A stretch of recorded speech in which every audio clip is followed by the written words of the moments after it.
Koalisi besar yang didukung Jokowi terus jadi sorotan sejumlah pimpinan partai politik. Sejumlah parpol non-parlemen pun ikut tertarik untuk bergabung. Sementara PDI Perjuangan tak serta-merta menyatakan akan bergabung. Sejumlah syarat diajukan, salah satunya adalah capres harus dari kader PDIP. Apakah koalisi besar akan berdiri tanpa PDIP atau justru sebaliknya menjadi lawan di pemilu nanti? Kita akan membincangkannya bersama dengan Ketua DPD Partai Gerindra Sumatera Barat Andre Rosiade, Ketua DPP PDI Perjuangan Nusirwan Suyono, dan analis politik dari CSIS Arya Fernandes. Selamat sore Bapak-Bapak. Selamat Selamat sore. sore. Saya ke Bang Sore. Andre dulu. Bang Andre, jadi kalau untuk syarat PDIP gabung adalah tiket untuk calon presiden. Setuju nggak nih dari Gerindra? Jadi begini, pertama kami Gerindra bersama PKB sudah memiliki koalisi yang namanya Koalisi Kebangkitan Indonesia Raya. Ditandatangani piagam kerjasamanya 13 Agustus tahun 2022, di mana dalam piagam kerjasama itu bahwa calon presiden dan wakil presiden akan diputuskan oleh Pak Prabowo bersama-sama dengan Gus Muhaimin. Nah, lalu ada pertemuan di Dewan Pimpinan Pusat PAN ya kemarin, hari Minggu lalu.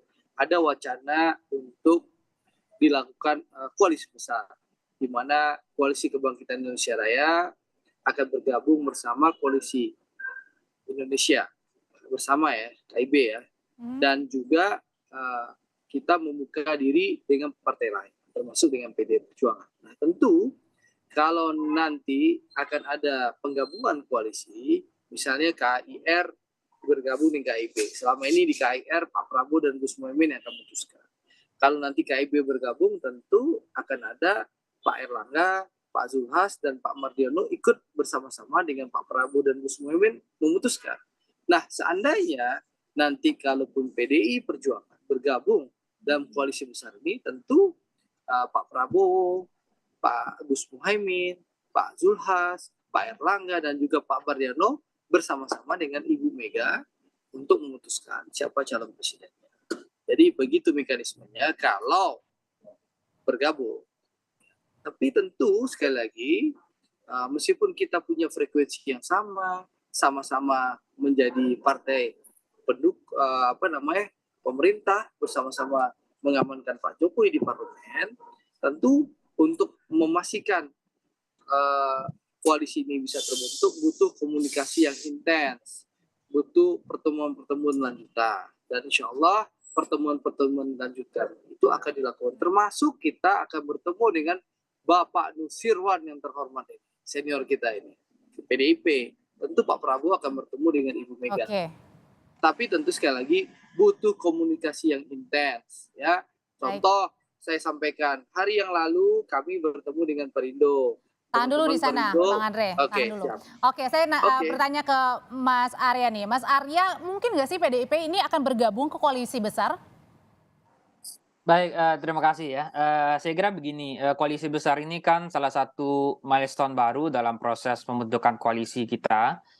Karena di dua koalisi sebelumnya, baik KIB maupun KIR, sejak 6 bulan terakhir relatif tidak ada progres yang signifikan, terutama terkait nominasi kandidat dan mekanisme dalam penentuan capres. Nah, jadi saya kira koalisi besar ini bisa jadi salah satu semacam titik temu ya di antara partai-partai yang bersepakat untuk mendorong satu koalisi yang lebih besar. Karena kalau kita hitung dari sisi kalkulasi di DPR ini mewakili hampir 50% kursi di DPR ya, minus PDI Perjuangan. Pertanyaannya apakah PDIP akan bergabung atau tidak?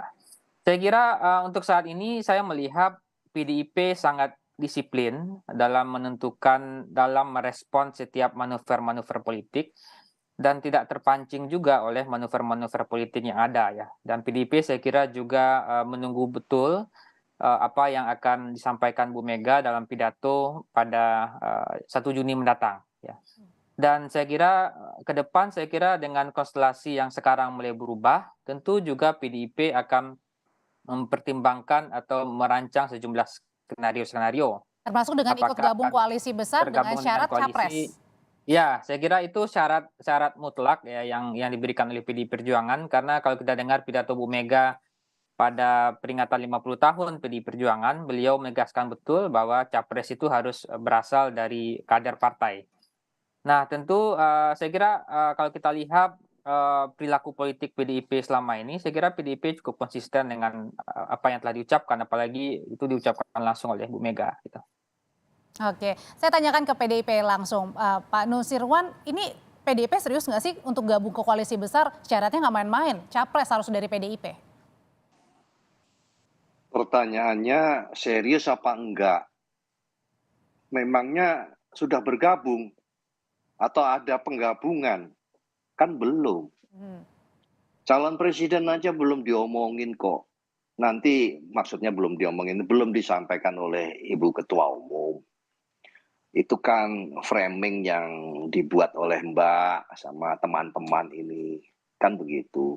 Kalau perkara nanti pemerintahan itu akan bersama-sama yang disebut dengan koalisi, pemerintahan saat ini di bawah kepemimpinan Pak Jokowi sudah membuktikan itu. Saat ini sudah bersama-sama. Jadi tidak mungkin nanti kita juga hanya sendirian, pasti akan mengajak untuk membangun koalisi itu yang disebut dengan koalisi. Itu sudah terbuktikan sampai saat ini. Karena di pemerintahan saat ini kan tidak hanya PDI Perjuangan saja atau yang mengusungnya saja, tapi juga ada partai yang lain. Pak Andre itu sekarang di kabinet ada Pak Prabowo, kan begitu. Dan itu kan itu yang disebut tadi yang berkumpul itu dinarasikan sebagai koalisi besar. Kan sebetulnya itu adalah partai-partai yang berada di pemerintahan saat ini, kan begitu. Jadi kembali kepada pertanyaan tadi, mau serius apa enggak loh? Memangnya sudah ada apa toh? Kalau sudah ada ini apa namanya mau bertemu baru pertanyaannya serius apa enggak, kan begitu. Tapi kan syaratnya sudah diomongin. Yang mengomongin bagaimana? Syaratnya dari capres PDIP kalau misalnya bergabung. Loh, kan itu kalau syarat itu kan tidak ada kaitannya dengan koalisi toh. Jadi sejak awal dahulu pada saat acara-acara partai, Ibu sudah mengatakan bahwa calon presiden itu adalah dari kader partai, kan begitu. Itu tidak ada korelasinya dengan koalisi, kan begitu.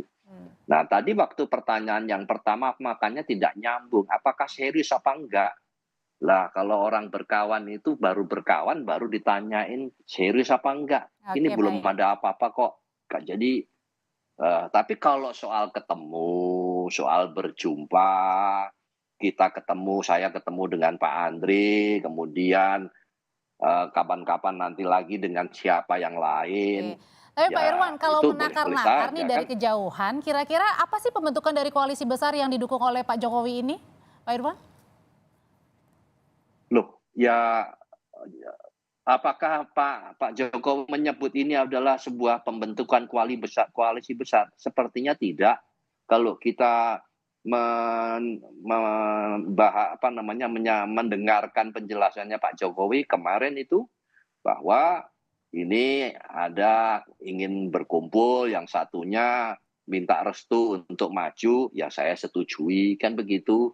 Katanya beliau, ya itu kan haknya partai, kan begitu. Beliau mengatakan, coba kita ulang lagi apa yang sudah Baik. disampaikan oleh Pak Jokowi. Oke. Jadi tidak tercermin sedikit pun bahwa itu kehadiran itu adalah dalam rangka untuk pembentukan koalisi. Oke, Saya kok tidak melihat itu. saya tanyakan itu ke Bang Andre. Bang Andre, tujuan dari koalisi besar ini yang dibentuk apa sih sebenarnya? Ya, jadi begini. Kan untuk membangun bangsa negara ini harus dilakukan secara bersama-sama. Tidak bisa dilakukan oleh satu kelompok saja. Nah, untuk itu kemarin ada 5 partai yang bertemu dan masing-masing sebenarnya sudah punya koalisi. Nah, lalu ada harapan di mana karena semangat kebersamaan, semangat gotong royong, dan apalagi kita punya pengalaman yang sama-sama dalam pemerintahan Pak Jokowi, ada keinginan untuk membangun koalisi yang lebih besar, menggabungkan koalisi Kebangkitan Indonesia Raya dan juga koalisi KIB. Tentu juga harapannya dengan PDI Perjuangan. Nah, tapi sekali lagi kan butuh komunikasi yang intens. Nah, tapi kalau misalnya mau ajak PDIP sebaiknya gimana dari Partai Gerindra, Bang Andre? PDIP yang mengajak duluan atau dari koalisi besar yang ngajak PDIP? Nanti tentu akan ada pertemuan-pertemuan, akan ada komunikasi intens. Komunikasi itu kan ada dua hal. Ada yang di depan panggung, ada di belakang panggung, ada yang terliput di media, ada yang tidak terliput di media. Yang jelas komunikasi intens insya Allah akan dilakukan. Contoh saya sampaikan, Partai Gerindra setelah pertemuan di hari Minggu yang lalu di DPP PAN terus melakukan komunikasi yang intens dengan partai-partai yang lain. Kemarin Pak Prabowo menerima Pak Haritanu. Hari ini barusan selesai Pak Prabowo menerima PBB. Sudah ya. Lalu insya Allah besok kita akan bertemu dengan PAN. Ya, dan itu akan dilanjutkan terus-menerus dan juga akan ada pertemuan-pertemuan intens antara tim Partai Gerindra dengan tim-tim partai yang lain. Nah, itu akan kita lakukan termasuk nantinya informasi pimpinan Partai Gerindra, kita akan bersilaturahim bertemu dengan Ibu Megawati juga. Karena kita punya semangat gotong royong. Membangun Indonesia harus dilakukan secara bersama-sama.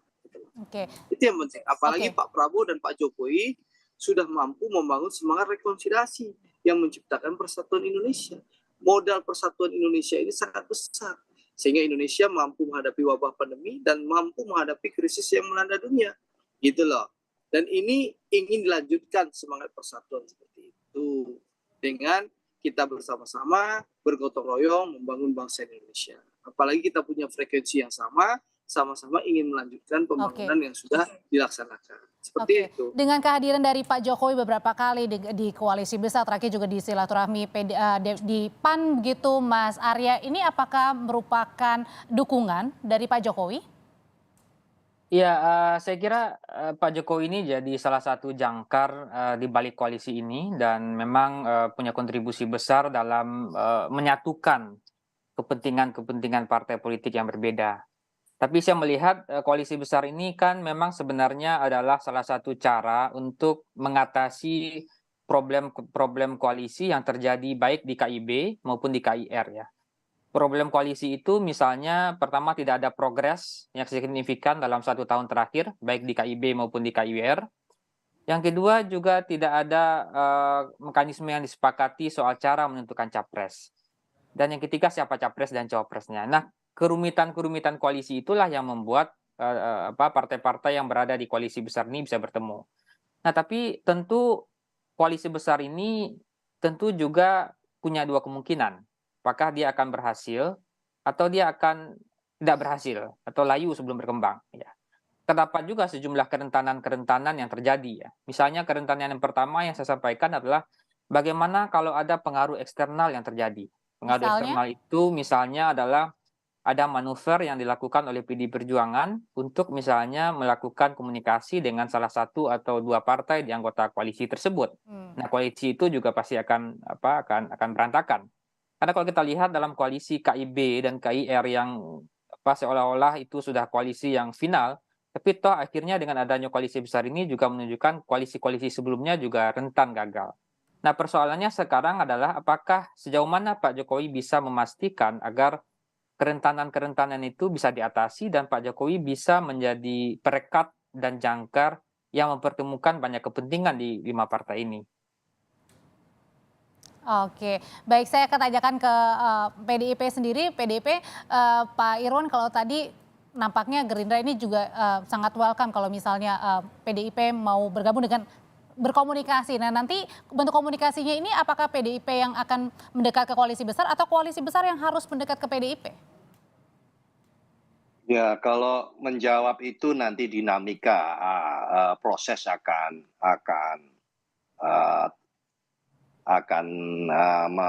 memberikan ruangnya tersendiri. Hanya saja tampaknya ada